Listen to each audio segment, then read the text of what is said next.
History remembers Hugh Despenser as a ruler of immense power. But few know the real story of how he died, alone, decaying, and ultimately human. In the annals of English history, few figures burn as brightly, or as infamously, as Hugh Despenser the Younger. To some, he was a cunning advisor, the right hand of King Edward II. To others, a greedy tyrant, a man who climbed to power through manipulation, cruelty, and shameless ambition. For a time, he was untouchable. Nobles bowed. Enemies fell silent. The law bent to his will. But no amount of influence could save him from what was coming. Because the story of Hugh Despenser does not end with a quiet retirement in a country estate, or a state funeral flanked by grieving courtiers. It ends with blood, screaming, fire, and a level of vengeance so ferocious that even the hardened people of medieval England were left aghast. This is not just a story of a man's fall from power. It is a study in human fragility, how a man once feared like a king was reduced to a sobbing, mutilated corpse before a jeering crowd. And it asks the question, what does it really mean to be powerful? This episode is not for the faint of heart. It is dark. It is graphic. But it is also real, because behind every myth of authority lies a mortal body. And behind every tyrant's rise, the shadow of their eventual reckoning. This is the chilling end of Hugh Despenser, the man who flew too close to the sun, and was flayed alive for it. Despenser's final battle did not take place on a battlefield, but within his own body. For most of his life, Hugh Despenser the Younger thrived on control, political, personal, and financial. As the favorite of King Edward II, he amassed land, titles, and influence with ruthless efficiency. He didn't just climb the ranks of power, he carved them out with daggers, backroom deals, and an unquenchable appetite for domination. But the seeds of his destruction were already sown, not in his enemies, but in his own overreach. Despenser had alienated nearly every noble family in England. He exploited his position beside the king to seize property, exile rivals, and imprison critics. And when complaints rose from every corner of the realm, Despenser didn't back down. He doubled down. More executions. More confiscations. More enemies. The breaking point came not with a sword, but with a queen. Isabella of France, Edward II's wife, had once been humiliated by Despenser's influence over her husband. Stripped of lands, kept away from court, publicly slighted, she burned with fury. And when she left for France under the guise of diplomacy in 1325, few realized she would return as the architect of Hugh Despenser's doom. There, Isabella forged an alliance with Roger Mortimer, a noble who had escaped imprisonment by Edward and Despenser. Together, they raised an army. Not just a political rebellion, but a deeply personal crusade. Their return to England in 1326 was swift and nearly bloodless. The people, long fed up with Despenser's tyranny, welcomed them as liberators. And Hugh? The once feared puppet master? He ran. Fleeing west with Edward II, Despenser clung to his last illusion of power. As towns fell and support collapsed, the king grew increasingly panicked, but Despenser, perhaps in denial, perhaps still drunk on the fumes of his past influence, held out hope. But the truth was already festering. His empire was rotting. Captured near Neath in South Wales, both Hugh and Edward were dragged from their hiding place like cornered animals. The king would be imprisoned. But Despenser, his fate would be far more grotesque. And here, something shifted within Hugh himself. Witnesses say he aged in days. His hair seemed grayer. His composure cracked. In the days leading to his trial, he refused food, plagued by nausea and dread. Some described him as ghost-like, his once sharp tongue now stilled, his skin pale and damp. Was it fear? Or the body finally mirroring the rot he'd sown in the kingdom? When he was hauled before a tribunal in Hereford, there was no pretense of justice. No formal defense. No legal decorum. Just a long, brutal list of charges: theft, abuse of power, heresy, sodomy, treason. The crowd roared not for order, but for blood. He was already condemned, in body and in spirit. As he listened, bound and trembling, to the litany of his crimes, the realization set in: not only would he die, but he would be unmade in a way that matched the hatred he had inspired. He would not be afforded the dignity of a clean execution. He would become a message, a warning, a spectacle. And for a man who once controlled kings, there was no fate more terrifying. His body and mind began to betray him. By the time Hugh Despenser was led from his cell to the place of execution on November 24, 1326, he was no longer the man who had once ruled England from behind the throne. Witnesses described a figure so broken, so visibly unwell, that even some of his enemies flinched. His skin was gray, clammy with sweat. He stumbled, knees buckling, as though the weight of what was to come had already begun pulling him toward the grave. He had refused food for days, partly from fear, partly from the knowledge that digestion would only worsen what they planned to do to him. But it wasn't just his body that was deteriorating. The man who had once moved through court with arrogant precision now muttered and shook, his mouth dry, his eyes darting to faces in the crowd, looking, perhaps, for mercy. Or maybe he was searching for someone to wake him up, to end the nightmare before it began. He wasn't ill in the conventional sense. There were no fevers, no tumors, no wasting disease. But the collapse of Hugh Despenser was psychological and total.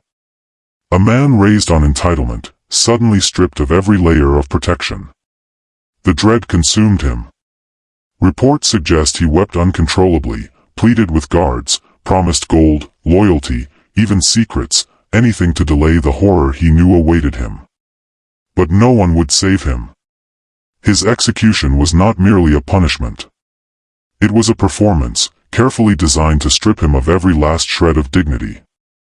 Dragged through the streets of Hereford on a filthy hurdle, his clothes torn, his body bound, Despenser was met with a carnival of hatred. People screamed curses, threw filth, laughed. Some accounts say he soiled himself along the way. Others say he screamed. But everyone agrees, by the time he reached the scaffold, he was visibly trembling, barely able to stand. And what came next was worse than even his nightmares. Before the executioner's blade ever touched his skin, he was forced to watch his genitals cut off and burned before his eyes. It was punishment for alleged sodomy and treason, symbolic, agonizing, and savage. He shrieked and thrashed, blood pouring down his thighs, his voice cracking into unintelligible wails. But they weren't done. He was then disemboweled while still alive, his intestines slowly pulled from his abdomen, drawn out like ropes, and fed into a brazier. The smell of burning flesh filled the square. His screams grew higher, desperate, and finally ragged, until they faded into wet gasps. His body convulsed. His eyes bulged. When it was clear he could no longer cry out, only then was he beheaded. And his body? Quartered. Limbs hacked from the torso. Parts sent to different cities, a political jigsaw puzzle of warning. His head was placed on London Bridge, a grinning relic of retribution. This wasn't just a death. It was a ritualistic unmaking of the man. In the twisted logic of medieval justice, the method matched the crime, his body made to suffer for the pain he had inflicted upon the kingdom. But even by the brutal standards of the time, many were horrified. Some chroniclers, no lovers of Despenser, confessed that his execution was excessive, grotesque even. They had come to see a tyrant fall. What they witnessed instead was a man reduced to meat, twitching on a scaffold. A man whose power had evaporated, leaving only raw nerve, exposed to the cruelty of history. As Despenser suffered, the world around him moved on, or prepared to replace him. In the cold calculus of medieval power, the fall of a man like Hugh Despenser was less a tragedy and more a convenience. To the court, to the nobles, and even to the people who once bowed to him, his agony was not a moment of collective grief, it was an opportunity. As Despenser was dragged to the scaffold, no one came to his defense. Not his allies. Not his family. Not even King Edward II, the very monarch whose affection had elevated Hugh to such dangerous heights. That silence spoke volumes. Edward had once relied on Despenser more than any man in his kingdom. Together, they ruled with a mix of tyranny and favoritism that sparked rebellion after rebellion. But by the end, Despenser had become a liability. His name was cursed in taverns, his policies reviled, and his continued presence beside the king had inspired nobles to unite against the crown itself. And so, when Edward and Hugh fled from Isabella's forces, even their own retainers began to desert them. One by one, banners lowered. Supporters vanished. Fortresses that once flew Despenser's flag quietly opened their gates to the invaders. When they were captured in Wales, there was no last stand. Just the weary, shamed surrender of a king and his disgraced companion. But Despenser's isolation was not only political, it was profoundly personal. His father, Hugh Despenser the Elder, had been executed just weeks earlier. His wife, Eleanor, King Edward's own niece, was stripped of her lands and titles. Their children were taken, their fates uncertain, now useful only as bargaining chips in the new regime. The court, once filled with those who curried Despenser's favor, now rushed to erase any association with him. Nobles who had once dined at his table denied him. Clergy who had once praised him now sermonized about divine justice. Even chroniclers who had written glowingly of his political genius now painted him as a devil in human form. In the streets, his fall was celebrated. Not just as justice, but as sport. Crowds gathered to watch his humiliation, as though the nation had been holding its breath for this exact moment of collapse. Children threw dung at the effigy of his likeness. Ballads were sung about his torment.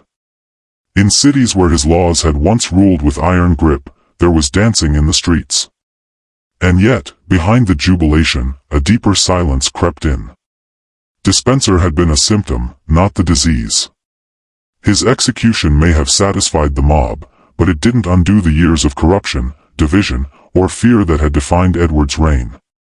Even as his body cooled and his severed limbs were nailed up across England, the power struggles continued, only now with different names, different masks. The world didn't stop for Hugh Despenser. It simply changed direction. Those who had once feared him now spoke of him as a cautionary tale. The ambitious stepped over his blood-stained memory, whispering of land claims and political appointments. And perhaps the most chilling part? No one mourned. No monuments were erected. No solemn prayers whispered. No royal decree acknowledged the cruelty of his death. The man who had once ruled England's king had been reduced to a handful of gruesome relics, and a nation, unbothered, moved on without him. By the time death came, it was a mercy. The stage had been set long before Hugh Despenser arrived at the gallows in Hereford. A scaffold had been erected, not high for visibility, but broad, to accommodate the tools and horrors that would unfold upon it. Fires had been prepared nearby, their smoke already twisting into the sky like a warning. Crowds gathered, drawn by curiosity, hatred, and a deep-seated need to witness the fall of a man who had seemed untouchable for far too long. Despenser was dragged into view on a hurdle, tied down like a carcass to be butchered. Gone were his silks, his titles, the seal of his authority. His face was pale, haunted, and streaked with sweat and grime. His lips moved, possibly in prayer, possibly in terror. But the noise of the mob drowned everything. There were no last words, no chance for dignity. The sentence was to be carried out immediately, and with extreme ceremony. First came the noose, not to kill, but to weaken. He was partially hanged, lifted just high enough to begin suffocating, his feet scrambling for purchase, his eyes bulging in panic. Before death could claim him, he was cut down, gasping, already half gone. Then the true work began. Before the crowd, he was stripped naked and bent over a wooden platform. His genitals were hacked off with a knife and burned before his eyes. His screams, raw, animal, and endless, echoed across the square. This wasn't execution. It was desecration. The mutilation of flesh as political theater. He was then disemboweled. A slit was made in his abdomen, and slowly, agonizingly, his intestines were pulled from the wound. Witnesses said the executioner worked with deliberate care, ensuring Despenser remained alive and aware for as long as possible. Some claim the organs were fed into a fire still attached, cooking him from the inside as the rest of his body writhed in pain. It was only when his screams had become a bubbling, incoherent rasp that he was finally beheaded. A single, violent end to a death that had lasted an eternity in his mind. But even then, it wasn't over. His corpse was quartered, each limb removed and sent to different cities as a message: this is what happens to traitors. His head was displayed on London Bridge, flies swarming around his lifeless eyes, a grotesque monument to justice, or vengeance, depending on who you asked. It is easy to speak of Despenser as a tyrant, a villain, a man who ruled through cruelty and corruption. And perhaps he was all those things. But in his final moments, what mattered wasn't what he had done, it was what he had become. Not a lord. Not an advisor. Not even a man, in the way we understand it. He became a body, trembling and bleeding, with no one to hold his hand, no one to speak his name with kindness. Just flesh, failing. Just a heart, still beating as it was pulled from the cage of his ribs. And perhaps that is the most human truth of all. For all his power, all his ambition, he died like any of us might, afraid, alone, undone by pain. His final legacy written not in ink or stone, but in the gasps and screams of a man who, at the end, could not stop the inevitable. Death did not come with silence. It came with fire. With blades. With screams. And when it was over, the crowd cheered. The story of their death was rewritten, or buried. In the brutal world of medieval England, history was a weapon, and control over it was power. After Hugh Despenser's horrific execution, those who survived sought not only to punish the man but to erase his very memory from the records of time. The new regime, eager to distance itself from the chaos and cruelty that had marked Edward II's reign, set about a deliberate campaign of sanitization and suppression. Official chronicles, often commissioned or influenced by the victors, portrayed Despenser as a monster, a symbol of tyranny and corruption. But these accounts omitted the darker complexities, the political motivations behind his rise, the alliances that empowered him, and the brutal reality of his death. No sympathy was permitted, no nuance allowed. He became a villain carved from shadows, a cautionary figure whose story was simplified to justify the new order. Portraits and statues, if they ever existed, were destroyed or defaced. Despenser's name was scrubbed from legal documents where it had once appeared with power. His estates were confiscated and redistributed, his family disgraced and scattered, their lineage virtually erased from official memory. Even the physical remnants of his death, the displayed head on London Bridge, the severed limbs sent to distant cities, were removed or forgotten as the centuries passed, their grim symbolism replaced by silence. But beyond the state's efforts, there was a broader cultural erasure at work. Medieval society was deeply uncomfortable with the extremity of Despenser's demise. Even in a time when brutal executions were common, the sheer cruelty inflicted on him was considered excessive, almost taboo. Bards and storytellers who might have recounted the grisly details either toned down the horror or avoided the subject altogether, preferring to forget rather than relive such darkness. In time, Hugh Despenser became a footnote, overshadowed by the larger political upheavals that followed Edward II's downfall. Historians debated his character, but his final agony was rarely dwelled upon. It was as if the nation collectively turned away from the reality of his death, too painful, too grotesque to reconcile with the ideals of justice or mercy. In this way, his brutal execution was both a spectacle and a secret. The state told a story of righteous punishment, but buried the raw horror beneath layers of propaganda and silence. Despenser's death, so vivid and savage, was reduced to a whisper in history, a reminder that sometimes, the most terrifying truths are the ones we choose to forget. Hugh Despenser's life may have wielded power over kings and kingdoms, but his death reflects a deeper, universal truth, the fragile limits of power and the inevitability of decay. In the tumultuous history of medieval England, Hugh Despenser stands as a symbol of ambition turned to ruin.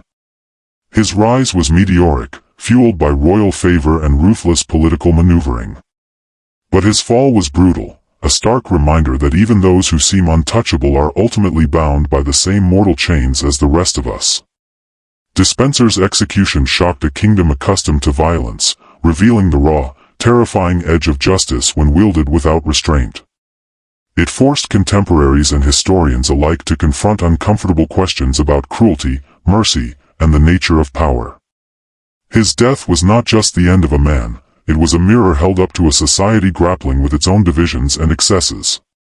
It showed that no throne, no favor, no sword can protect against the final reckoning that awaits all humans. In this sense, Hugh Despenser's story transcends time. It is a memento mori, a reminder that beneath the grandeur and titles, beneath the wealth and influence, lies the undeniable truth of mortality. History may remember kings and courtiers, but death strips away all pretenses, exposing the vulnerability beneath. As the philosopher Seneca once reflected, let us prepare our minds as if we'd come to the very end of life. Let us postpone nothing. Let us balance life's books each day. Despenser's life and death urge us to remember, power is fleeting, memory is fragile, and death is the great equalizer.